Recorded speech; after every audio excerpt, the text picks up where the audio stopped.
Clark, how are you today? I'm doing well, thanks. Sabrine, how are you? I'm doing very well. So let's talk a little bit about yourself, because you just newly hired from California, I believe. Why don't you tell us a little bit about that? Yeah, so I'm from Fremont, California, which is right outside of San Francisco. So I grew up there, born and raised there, loved the Bay Area, and I just started playing tennis when I was about 12 years old. So I got a late start in the tennis game, but I fell in love with the sport after playing a bunch of different sports growing up. It's always been huge in my family, and so I got into the tennis game and played tournaments a lot, and really love the Northern California tennis scene. It's very competitive. A lot of people take it very seriously, and so I got into that culture of playing tournaments a lot. And as I was growing up, I had to have a shoulder surgery, which made me think that I was never going to be able to play college tennis, but soon enough I was actually able to go and play college tennis, and I headed over to New Jersey, where I went to school at Drew University, played 4 years of tennis there. And I really just enjoyed my time over there. It was a much different atmosphere than California. The East Coast is a lot faster paced than the West Coast, which is very slow, mellow. So I like that change of pace, and growing up in both places really has developed me to be a really well-rounded person, I think, and I've enjoyed all my experiences. Okay, so you say that in college that you graduated with an economics major as well as a poli-sci major. Mm-hmm. How did that lead you into becoming a tennis coach here at Jewel? Oh, that is always the question that I get. Really how that whole path started is as I got into college tennis, I was very dedicated to it. I had a passion to always get myself to be better, and as a result, I had a lot of time where I was spending outside of the court with my coaches and really getting to know them, always trying to pick their brain on how I could get better, and really that gave me an insight as to what coaching is like. And I started to really fall in love with that aspect about junior, senior year, and I realized that my degrees were not necessarily the path I wanted to go. I definitely wanted to get into coaching. I enjoyed the aspect of helping my teammates, helping the coach figure out what kind of drills and techniques we needed to still work on, and I just think that that was something that I took that as a challenge, and I'm constantly trying to grow now as a coach every day, so it kind of just developed from my close relationship with coaches growing up. Okay, so you talk about growing as a coach every day and trying to improve on that. Do you ever plan on becoming a head coach one day? I do plan on becoming a head coach. Obviously, the timetable I can never quite know. The cards are going to fall wherever they are, but I definitely have my sights set on becoming a head coach one day.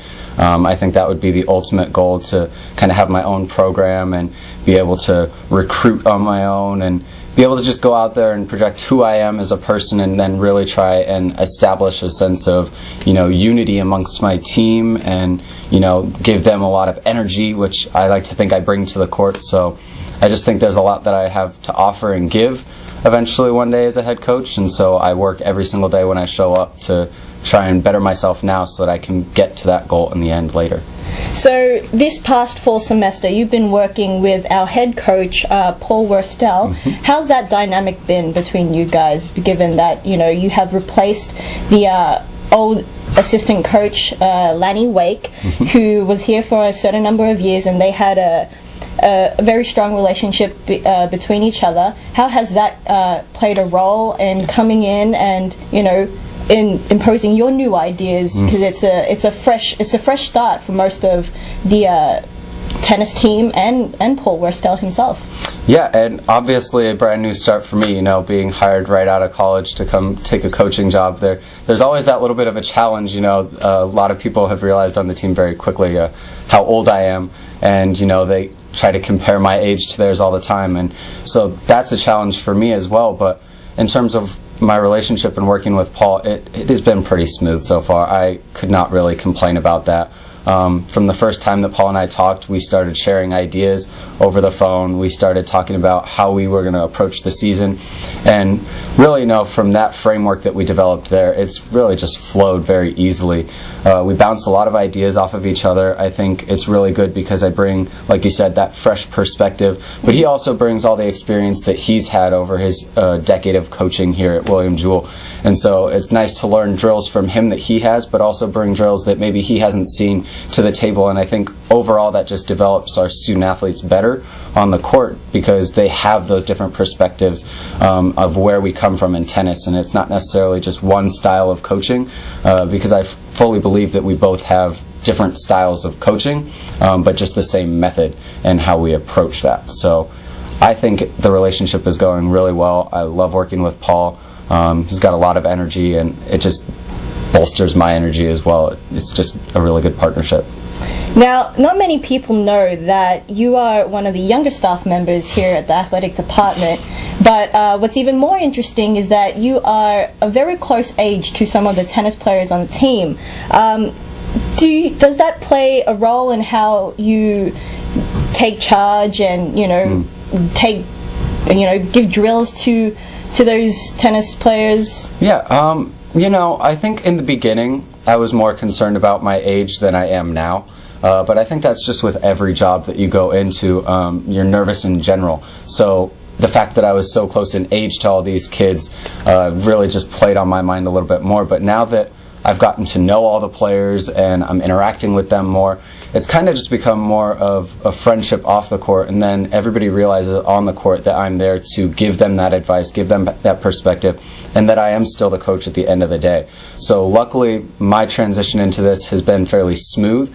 A lot of people have not tried to play the age card on me as much. They may joke around about it at practice, but overall it goes really easy, and a lot of the people just understand I do have a vast amount of knowledge that I can provide them. By no means does that make me perfect, as they know on court, but I do have that advice that I can give them. They're very open to receiving the advice, and I'm always trying to keep an open line of communication with my players no matter what. And so I think it just helps coming straight out of college and knowing exactly what the pressure is like on court and the competitive atmosphere is like, and I think they really enjoy that insight that I can give them on what it's like to still be there.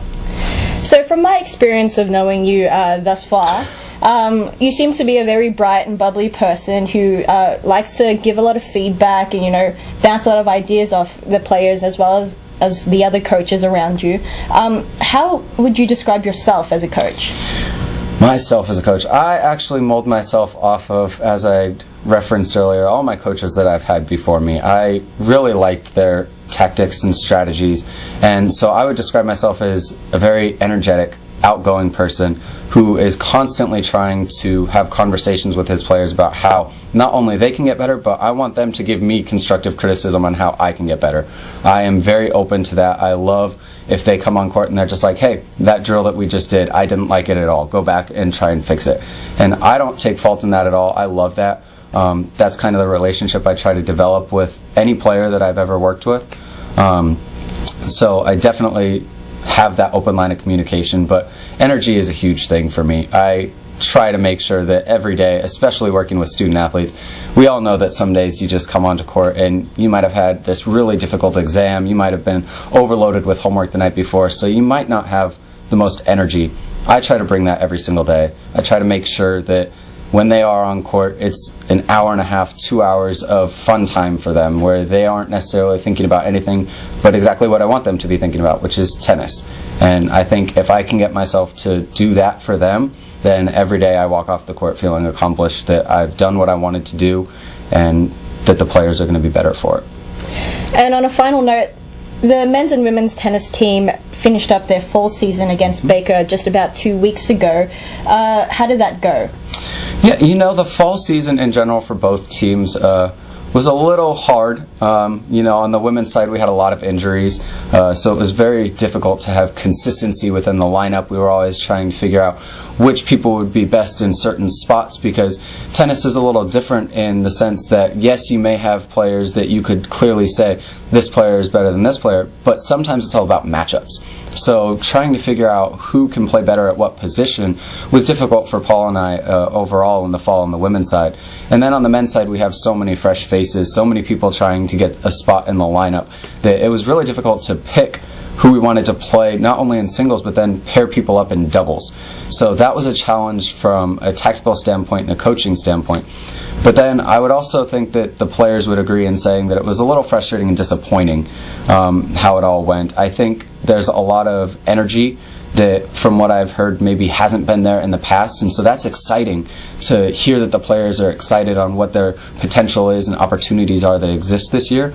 And so looking back, I think they'll evaluate this fall season saying that they could have done better, which is exactly what we want them to be saying. We always want them to strive for more and get more out of each other, because we do have high hopes for them come the spring, and we know they can achieve them. That's why we have these goals and these hopes for them. But I think overall they're going to look back and see where they can improve and overall get better as a team.